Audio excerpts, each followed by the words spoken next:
जय जगन्नाथ नमस्कार। जीवन आमर दायित्व आमर कार्यक्रम आज आम एमती एक विषय उपर आलोचना करवा जहा केवल आमर नुहे आम समस्तंकर विषयटी हूँ समाज पाई आमर कर्तव्य। ए विषय आम किसी समय आलोचना करवा। आम समस्ते समाजर अंश। आमे एकुटिया जीवन बंची पारिबा नाही। आमको परिवार दरकार, पड़ोशी दरकार, सांगसाथी दरकार, शिक्षक दरकार, डाक्तर दरकार, चाषी भाईटे दरकार, श्रमिक दरकार, व्यवसायी दरकार, सफाई कर्मचारी दरकार। अर्थात आम जीवन अन्य मानक जीवन सहित जड़ित। तेबे प्रश्न होउछि आमे समाज थारू कौन नेउछु एवं आमे समाज को कौन दौचु। आमे रास्ता चाहूचु, सुरक्षा चाहूचु, स्वस्थ परिवेश चाहूचु, भल शिक्षा चाहूचु, भल स्वास्थ्य व्यवस्था चाहूचु, किंतु आमे निजे समाज पाई कौन करूचु। एही प्रश्नटी आज आमे निजको पचारिबा। कारण जीवन आमर, दायित्व आमर। आसंतु गोटे छोट कहानी रु कथा आरंभ करिबा। गोटे गाँव रे जड़े युवक रहुतिला। से सबु बेले समाजर समस्या को नहीं अभियोग करुथिला। रास्ता खराब, सरकार किछि करू नाहंती। गाँ सफा सुतुरा नहीं, लोक माने बहुत अलसुआ। रास्ता रे अलिया पड़ीछि, केही सफा करू नाहंती। पिला माने मोबाइल रे व्यस्त। आजिकाली पिला माने नष्ट हो गलेनी। वृद्ध लोक एकुटिया, समाज रे मानविकता नहीं। यही कथा से युवक जन कहूला। समाज बदलिबा दरकार ए नारा समस्त को दौला। गोटे दिन से चा दुकान रे बसी यही कथा सब कहूला। सेठारे जड़े वृद्ध बसी थिले। वृद्ध से युवक को पचारिले, बापा समाज किए? युवक जन कहला, आमे समस्ते। वृद्ध पुणी पचारिले, ताहले समाज बदलिबा पई तुमे कौन करिछ?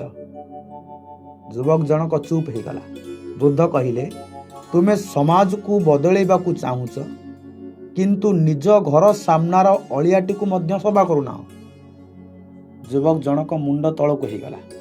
परदिन से घर सामनारे अलिया सफा कला। तांकू देखी पड़ोशी मध्य निज घर सामना अलिया सफा कले। किछि दिन परे गाँर अनेक लोक मिसी रास्ता पाखरे अलिया न पकेइबा पई नियम कले। परे युवक माने मिसी पिला मानंक पाई संध्यारे पाठ पढ़ार व्यवस्था कले। सेई वृद्धंक घर को जाई तांको सहित कथा हेले। गाँव रे धीरे धीरे परिवर्तन आसिला। दिने जो युवक से वृद्धंक सहित कथा होतिला, वृद्धंक पचारिला, आपण ठीक कहिथिले। मु समाज को बदलैबा को चाहूथिले, किंतु निज को बदलैबा को भूली जाइथिले। वृद्ध हसी देले, कहिले, समाज परिवर्तनर प्रथम पदक्षेप अन्य ठारू नुहे, निज ठारू आरंभ हुए। तेणु निज ठारू परिवर्तन आरंभ करिबा। जदि समाज रे परिवर्तन आमे आनिबा को चाहूछन, प्रथम कर्तव्य परिवार प्रति करिबा। समाज परिवर्तन रो कथा कहिबा पूर्वरु आमे परिवार को देखिबा दरकार। कारण परिवार होची समाज प्रथम एकक। घरे जदि सम्मान नाही, समाज रे सम्मान केमिति आसीबो? घरे जदि माँ बापा को अवहेला करूचंती, बाहरे वृद्धं को सम्मान केमिति करिबा? पिला आम ठारू शिखे। आमे जदि घरे मिछ कहिबा, पिला सत केमिति कहिबो?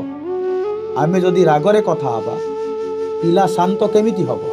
तेणु समाज पाई आमर प्रथम कर्तव्य निज परिवार को भल परिवेशटी दबा। आजिर पिला माने होचंती आसंता कालीर समाज।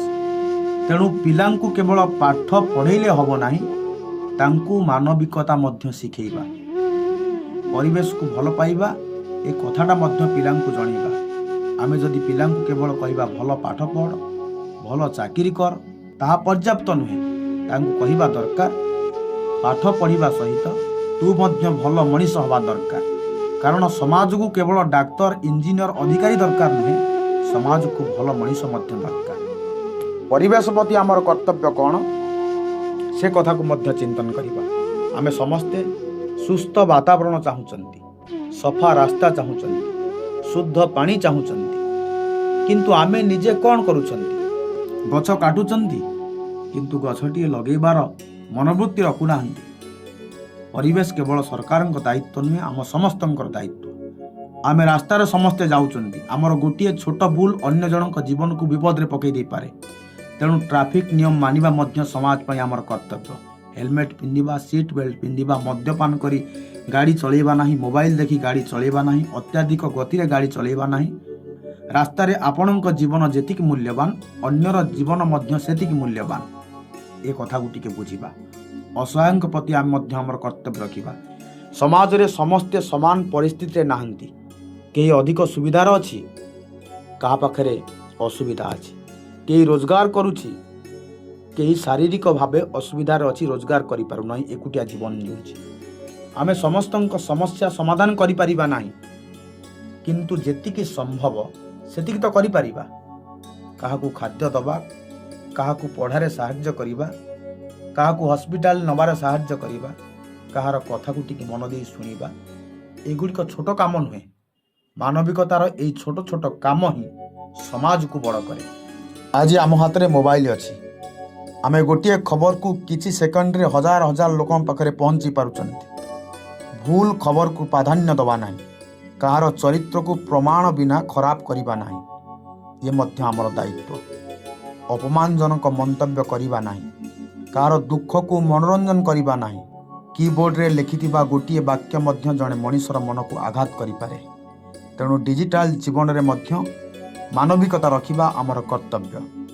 ଏସବୁ କଥାରେ ଆମେ କ'ଣ କରିପାରିବା? ଆମେ ସମାଜକୁ ଏକାଥରେ ବଦଳାଇ ପାରିବା ନାହିଁ, କିନ୍ତୁ ଆମ ନିଜକୁ ବଦଳାଇ ପାରିବା। ସମାଜ ମାନେ କେବଳ ଅନ୍ୟ ଲୋକ ନୁହେଁ, ସମାଜ ମାନେ ମୁଁ, ସମାଜ ମାନେ ଆପଣ, ସମାଜ ମାନେ ଆମ ପରିବାର, ସମାଜ ମାନେ ଆମ ପଡ଼ୋଶୀ, ସମାଜ ମାନେ ଆମ ଗାଁ, ସମାଜ ମାନେ ଆମ ସହର। ତେଣୁ ଯେତେବେଳେ ଆମେ କହୁ ସମାଜ ଖରାପ ହେଇଗଲା, ସେତେବେଳେ ଆମେ ନିଜକୁ ମଧ୍ୟ ପଚାରିବା, ସମାଜକୁ ଭଲ କରିବା ପାଇଁ ମୁଁ କ'ଣ କରୁଛି? ସମାଜ ପାଇଁ କାମ କରିବା ମାନେ ସବୁବେଳେ ବଡ଼ ଆନ୍ଦୋଳନ କରିବା ନୁହେଁ।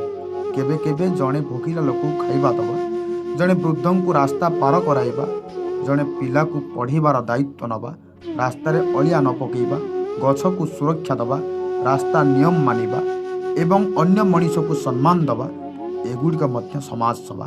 ତେଣୁ ଆଜି ଆମେ ଗୋଟିଏ ପ୍ରତିଜ୍ଞା କରିବା, ମୁଁ ସମାଜକୁ କେବଳ ଦୋଷ ଦେବି ନାହିଁ, ମୁଁ ନିଜଠାରୁ ପରିବର୍ତ୍ତନ ଆରମ୍ଭ କରିବି।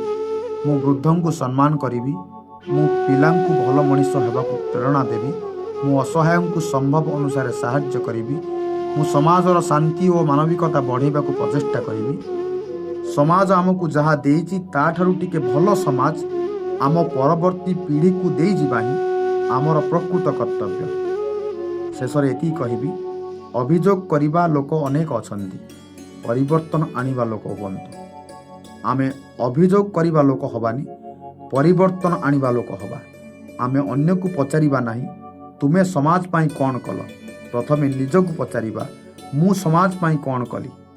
ଏ କଥା ନିଜକୁ ପଚାରିବା କି ନ ପଚାରିବା, ନିର୍ଣ୍ଣୟ ହେଉଛି ଆମର।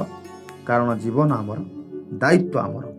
ଆମେ ବଦଳିଲେ ପରିବାର ବଦଳିବ, ପରିବାର ବଦଳିଲେ ପଡ଼ୋଶୀ ବଦଳିବ, ପଡ଼ୋଶୀ ବଦଳିଲେ ସମାଜ ବଦଳିବ ଏବଂ ସମାଜ ବଦଳିଲେ ଆମ ଆଗାମୀ ପିଢ଼ିର ଜୀବନ ମଧ୍ୟ ବଦଳିବ। ସମାଜ ଆମର, ତେଣୁ ଦାୟିତ୍ୱ ମଧ୍ୟ ଆମର। ଅଭିଯୋଗ କରିବା ସହଜ, ପରିବର୍ତ୍ତନ ଆଣିବା କଷ୍ଟ। ଗୋଟିଏ ଭଲ କାମ ଛୋଟ ହେଇପାରେ, କିନ୍ତୁ ତା'ର ପ୍ରଭାବ ସବୁବେଳେ ବଡ଼ ହେଇଥାଏ। ସମାଜରେ ଶାନ୍ତି ଚାହୁଁଥିଲେ ନିଜ କଥାରେ ଶାନ୍ତି ଆଣନ୍ତୁ। ପିଲାଙ୍କୁ ଉପଦେଶ ଦେବା ପୂର୍ବରୁ ନିଜ ଆଚରଣକୁ ଦେଖନ୍ତୁ। ବୃଦ୍ଧଙ୍କୁ ସମ୍ମାନ କରିବା ଆମ ସଂସ୍କାରର ପରିଚୟ, ଏ କଥା ଟିକେ ମନେ ରଖନ୍ତୁ। ଗଛ ଲଗାଇବା କେବଳ ପରିବେଶ ପାଇଁ ନୁହେଁ, ଆଗାମୀ ପିଢ଼ି ପାଇଁ ମଧ୍ୟ ଆମ ଦାୟିତ୍ୱ। ମାନବିକତା ଥିଲେ ହିଁ ସମାଜ ସୁନ୍ଦର ହୁଏ। ଆମେ ଯେଉଁ ସମାଜ ଚାହୁଁଛନ୍ତି ସେହି ସମାଜ ତିଆରି କରିବାରେ ଆମର ମଧ୍ୟ ବଡ଼ ଭୂମିକା ଅଛି। ସମାଜ କେବଳ ସରକାରଙ୍କ ଦାୟିତ୍ୱ ନୁହେଁ, ନିଜ ଘର ସଫା ରଖିବାରୁ ସ୍ୱଚ୍ଛ ସମାଜର ଆରମ୍ଭ ହୁଏ। ଅନ୍ୟର ଦୁଃଖ ଦେଖି ଚୁପ୍ ରହିବା ନୁହେଁ, ଯେତିକି ପାରିବା ସେତିକି ସାହାଯ୍ୟ କରିବା, ଇଏ ବଡ଼ କଥା ଅଟେ। ସମାଜର ଭଲ ପାଇଁ ବଡ଼ ଲୋକ ହେବା ଦରକାର ନାହିଁ, ଭଲ ମଣିଷ ହେବା ଦରକାର। ଆଜି ଆମର କାମ ଆସନ୍ତାକାଲିର ସମାଜ ତିଆରି କରିବ। ସମାଜକୁ କିଛି ଦେଇକି ଯିବାର ପ୍ରଚେଷ୍ଟା କରିବା, ଏହାଠାରୁ ବଡ଼ ସଫଳତା ଆଉ କ'ଣ ହେଇପାରେ? ଆସନ୍ତୁ ଏ କଥାକୁ ଟିକେ ସ୍ୱୀକାର କରିବା। आमे समाज पाई किछि करिबा कि न करिबा, समाज को किछि दबा कि न दबा, समाज को बदलिबा पूर्वरु आमे बदलिबा कि न बदलिबा निर्णय होछि आमर। कारण समाज आमर, जीवन आमर, दायित्व आमर।